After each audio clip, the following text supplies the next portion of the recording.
Time for the post-game squawk. Taylor, the new Taipei Kings wanted to avoid what happened last season where they lost the home opener. They dropped the home opener almost to our surprise against the Macau Black Bears. But the team coming into tonight, I feel like had a little bit more of a well-known reputation, and they certainly played like a team that knows what they're doing out there on the floor.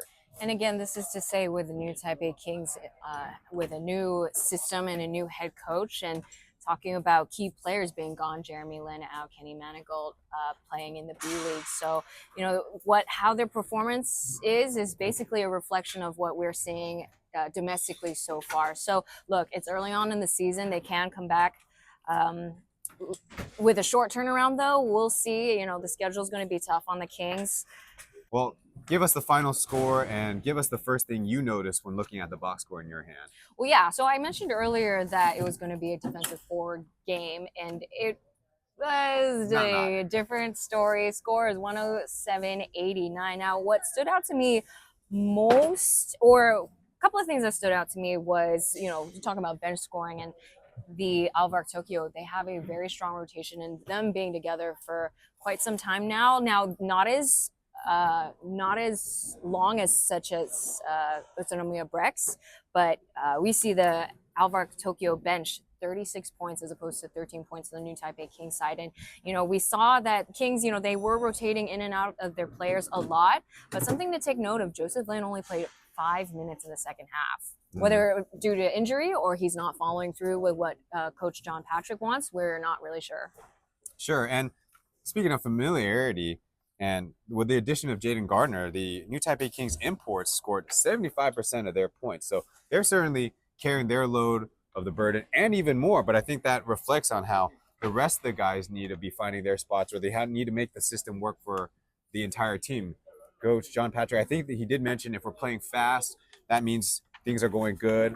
But I think the choices that Alvark Tokyo makes on the defensive end, they play the all-switch defense, and they actually lulled New Taipei into some mistakes, which is actually my first point is, and the thing that I think tracks the best in the game was how fundamentally sound Alvark Tokyo is. Like, their passing is right in the pocket of where the guy taking the layup or guy shooting the basketball is. They keep the basketball away when the new Taipei Kings are swarming them with double teams. So the fundamentals of the way the Alvark Tokyo displayed on the court tonight, I think kind of made the difference, where sometimes the Kings might throw a pass to an open man, but it might be a little bit out of reach.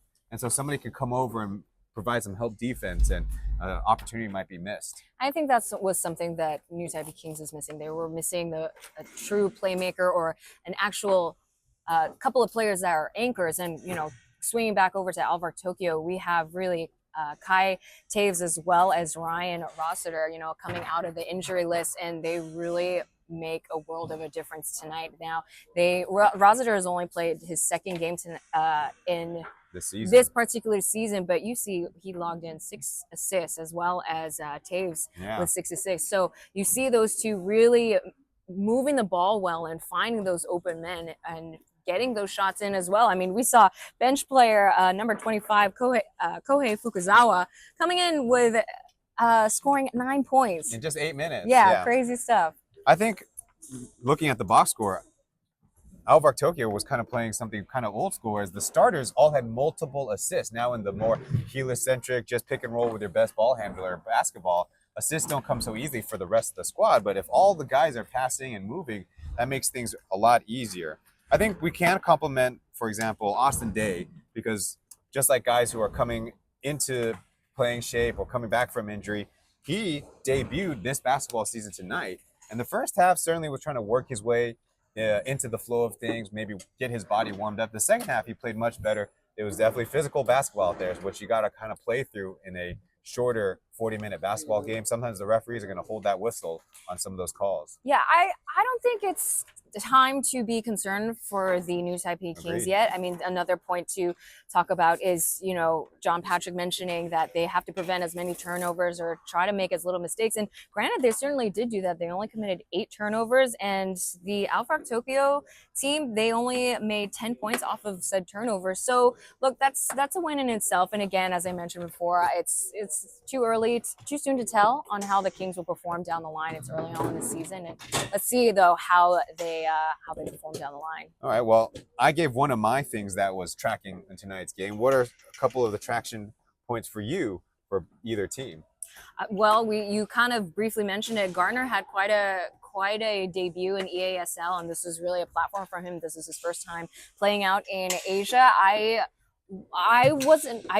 didn't really know what to expect out of Gardner, but he was averaging double doubles in the domestic league out in TPBL. So that still holds true. 29 points and 7 rebounds total. So that was something that was tracking for me. And talking about Ling Yanting having a debut out in East Asia Super League 2, again, talking about him being a CBA player for 2 seasons. I think he's coming in to cover what Jeremy Lin did last season. Yeah, and they're starting him from the bench every game. And I think that's a great spot to have him.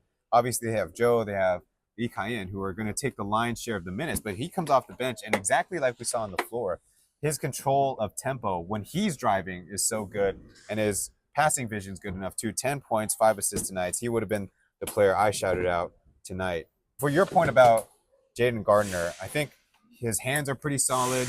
He's always trying to look to score, and his range too. He's not like he's forcing it in things that he's not comfortable with. Now, there's success and there's failures. That's just part of basketball, right? You're going to miss some of your shots, but he's trying to stick to his spots on the floor and score from there. And he was always the guy open in the low post to get those and his shots. Teammates know what to look for him. So I think that connection's going good. Whereas maybe a guy like Sebastian Sayas, he kind of figures out his way, whether it's second chance points or whether his long arms just grabs one of those deflected passes, or he's rolling to the basket on an alley-oop. He can score a multitude of ways, and you see his wingspan, just incredible talent. That's kind of a reason why he's been able to survive out in the B League for so long.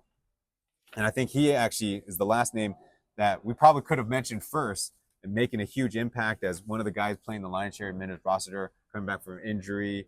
They've made some changes, and they've had some guys coming in and out, but he really is still a stabilizing force. Right, and we talked about it off screen, but Marcus Foster, he was really the lead scorer in their last game against the Zach Broncos. But I like seeing that with every single matchup, they have a different player who really stood out, and so in particular tonight, it was really Sebastian Sayas coming out. Now, he did foul out and graduate, so maybe that's why he's the last player that we're talking about. But I'm looking forward to see their next matchup. Now, unfortunately, though, we won't see Alvark Tokyo play for quite some time. A very tight season for these teams who have to both balance their domestic competition and flying for the East Asia Super League. I mean, the East Asia Super League goes from October through February, so they got to squeeze 6 games, including 3 flights.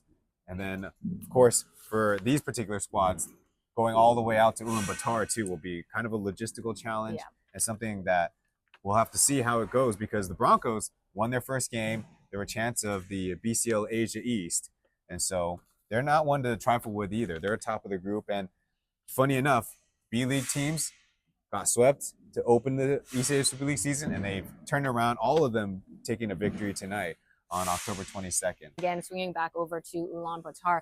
For the Kings, we mentioned that they have a tough schedule ahead. They play the LG Sakers on the 30th, and then it's a quick turnaround, whether they fly back here or they fly directly from Korea over to Ulaanbaatar. So while they have experience traveling that long distance in the BCL, that's still, talk about hours of traveling, standing around and sitting around. And you talk about the climate out there. Oh, yeah. It's always cold, and I believe their elevation. Some altitude. Yeah, some altitude. So that could make a difference in terms of EASL and how they play in the TPBL.